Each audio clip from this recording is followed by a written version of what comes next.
News creation news 48 में जोरदार खबर में सब आप लोग का स्वागत है। मैं एम शेख आप सब लोग का बहुत शुक्रगुजार हूँ कि हम जैसे आप लोग मेरी न्यूज सुनते हैं मुझे बहुत झेलते हैं। इसके लिए सॉरी, कभी कभी कुछ मैं ज्यादा बोल दिया जज्बात में आके तो, लेकिन मुझे लगता है कि कुछ मेरी बातों का असर हो रहा है इंडिया पे। जो मैं कहता हूँ जागो इंडिया की पब्लिक जागो, उसका असर कर्नाटक के रिजल्ट पे दिख रहा है। एक्चुअली मैं वापिस वही सोचा था एक एपिसोड बनाने के बाद लास्ट टाइम का, क्या यार हर टाइम बनाता हूँ, हर टाइम वही चीज बोलूंगा मैं पब्लिक को, और पब्लिक कब जागेगी? बट पब्लिक जाग रही है। जो अभी एग्जिट पोल आए हैं कर्नाटक के, उसमें हर जगह दिखा रहा है कि कांग्रेस आगे है, 122-140 सीट ला रही है। लेकिन इसके बीच में ये एक महीने में इतना ड्रामा हुआ है कि क्या बोले। मतलब 2024 तक तो जो मैं आपको कह रहा हूँ कि क्या क्या होने वाला है मुझे ही नहीं पता, क्या क्या बोलेंगे वो मुझे नहीं पता। मतलब ये लोग अगर इतने बड़े पॉलिटिशियन ऐसी बातें करेंगे तो आम पब्लिक क्या करेगी? ठीक है, हम ज्यादा डिटेल्स में नहीं जाते हुए फिर भी थोड़ा आकलन करते हैं कि लास्ट वीक या 2 हफ्ते से और क्या हो रहा है। 1 महीने से ज्यादा इससे चल रहा था, लेकिन 2 हफ्ते से कुछ बहुत सारी ऐसी बातें हो रही है। कुछ कांग्रेस के नेता अपोजिशन के लिए कुछ ऐसे वर्ड यूज कर रहे थे, जहर नहीं ये नहीं वो। अब उसका वो मुद्दा उठा के उस जहर पे से अलग टिप्पणियां बना रहे थे। लेकिन जो अपोजिशन है वो काम धंधे की बात नहीं कर रहा था। उन्होंने क्या काम धंधा किया है, क्या क्या चीजें की है, बस उनको एक ही है। ज्यादा करके मैंने अपोजिशन को देखा है कि हिंदू मुसलमान, मंदिर मस्जिद चर्च, मुझे समझ में नहीं आता क्यों। आप काम की बात कीजिए, आपने भी बहुत अच्छे काम किए, वो काम गिनाइए, वो बताइए। आप अपोजिशन आपको बेवकूफ बना के जाल में फंसाती है, एक एक मुद्दा देती है, आप उस पर फंसते हो। अब उन्होंने एक नया मुद्दा दे दिया कांग्रेस वाले ने, बजरंग दल PFI को बैन करेंगे। बस वो बजरंग दल का मुद्दा लेके बस फिर अपोजिशन शुरू हो गया। जो बोलना है, जो बोलना है। हम जानवर को भी नहीं छोड़ते, इंसान को नहीं छोड़ते। वो चलो जानवर इंसान तो छोड़ो, ऊपर वाले को भी नहीं छोड़ रहे। ऊपर वाले से तुलना करके, ऊपर वाले को उसने ऐसा कहा, ऊपर वाले को इसने ऐसा कहा, बस भड़काऊ भाषण देना है सबको एक दूसरे के लिए। सीट के लिए इतनी गंदगी हो गई, चाहे कोई भी पार्टी हो, वो क्या बोलते हैं उन्हें कुछ पता नहीं, बस उनको कैसे भी जीतना है, सीट जीतना है। अरे जीत के क्या करोगी? कब्र में लेके जाओगे ये सीट?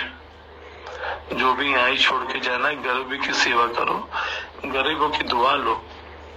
आप अमीरों को दे रहे हो, अमीरों की कर्जा माफ कर रहे हो, लाखों करोड़ों का कर्जा माफ कर रहे हो।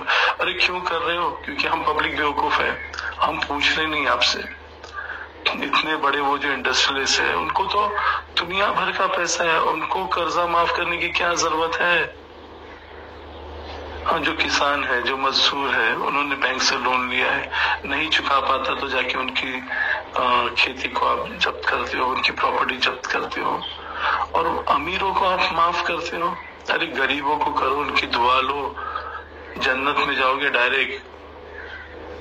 लेकिन नहीं, स्वर्ग का रास्ता नहीं चाहिए लोगों को, नर्क का रास्ता अपना रहे जो ये बहुत बैड पॉलिटिशियन है। लेकिन अब मुझे लग रहा है कि हमारी पब्लिक इंडिया की जाग रही है। I am very very happy. बहुत बहुत शुक्रिया आप लोग का, और मैं खुश हूँ, इसलिए कुछ ज्यादा नहीं बोलूंगा इस टाइम पे। जय हिंद।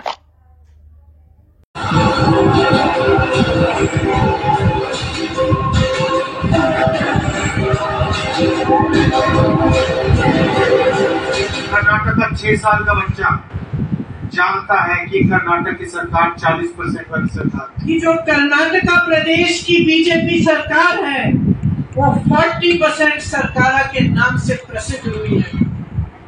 कर्नाटक के चुनाव प्रचार में कांग्रेस ने जिस भ्रष्टाचार के आरोप को बीजेपी सरकार के खिलाफ सबसे बड़ा मुद्दा बनाया, वो जनता के दिलो दिमाग पर चस्पा हो।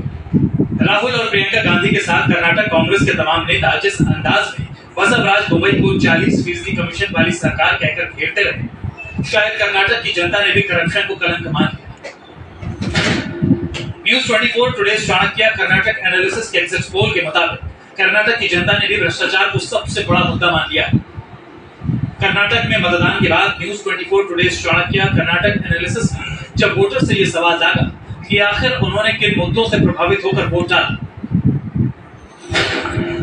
एग्जिट पोल के आंकड़ों के मुताबिक कर्नाटक के 26% मतदाताओं ने राजनीतिक दल और उम्मीदवार को देखकर वोट दिया। 19% वोटर्स ने विकास के मुद्दे पर मतदान किया। 40% वोटर्स ने भ्रष्टाचार को सबसे बड़ा। नमस्कार, आप देख रहे हैं न्यूज 20। ये देश में ये बहुत ज्यादा एक अराजकता जो माहौल बना हुआ है, जो अभी कर्नाटक इलेक्शन में भी आप लोग देख रहे हो कि बजरंग बली की एंट्री हो गई है। अब श्री राम के नाम पर वोट मिल नहीं रहा है, तो बजरंग बली की एंट्री हो गई है। मुझे तो ये अफसोस है कि कहीं ये कश्मीर में अभी तो इलेक्शन हुआ नहीं है, वहाँ होगा तो ये अल्लाह अकबर भी चिल्लाएगा वोट के लिए। तो ये एक चीज हमारे देश के लोगों की जो मानसिकता है उसका टेम्परेचर चेक कर रहा है ये प्राइम मिनिस्टर, क्योंकि वो देख रहा है कि अंधभक्त बच रहे हैं कि खत्म हो गए। अगर ये कर्नाटक का चुनाव जीत गया, अगर सपोज है, तो मुझे लगेगा कि अंधभक्तों की जो है ना पुनर्जन्म फिर हो गया। जो 14 में एक बहुत ज्यादा की तादाद में अंधभक्त की पैदावार हुई थी, और मैं इस पर लिखा भी था और ये मैडम की चैनल पे मैंने उस चीज को सुनाया भी था। और कि यही है कि इन्होंने जैसे कि चुनाव कैसे जीते हैं मोदी जी, ये इनका मैं बहुत ज्यादा फैन हूँ। और वही चीज मैंने बताई थी और अभी वापस भी बताता हूँ कि जो मोदी जी हैं हमारे, उनके चुनाव जीतने का जो फंडा है ना, उसका मैं बहुत बड़ा फैन हूँ। वो अपने अन्य भक्तों को कहते हैं कि तुम अगर वोट देने का वादा करो, मैं यूं ही मस्त जुमले सुनाता रहूं, तुम मुझे देखकर सिर हिलाते रहो, मैं तुम्हें देख कर बड़बड़ाता रहूं। और आगे कहते हैं कि मैंने हाँ की है गप्पे हजारों, मगर एक उंगली भी तुमने उठाई नहीं। बेच डाला है मैंने सुनहरा वतन, एक शिकन तेरे माथे पर आई नहीं। तुम गधे की तरह बोझ ढोते रहो, मैं पिछले पे चाबुक चलाता रहूं। और आपको पता है गाय के नाम पर वोट, तो उस पर भी मैंने लिखा था। मोदी जी कहते हैं अपने अंदर भक्तों से कि मैं भला हूँ, बुरा हूँ या चालाक हूँ, तुम हमेशा से बचिया के ताऊ रहे। ताऊ मतलब समझ रहे हो ना, रात दिन हल चला कर न गैरत जगी, चंद पैसों में हरदम बिकाऊ रहे। तुम परेशान रहो, बिलबिलाते रहो, मैं जले पे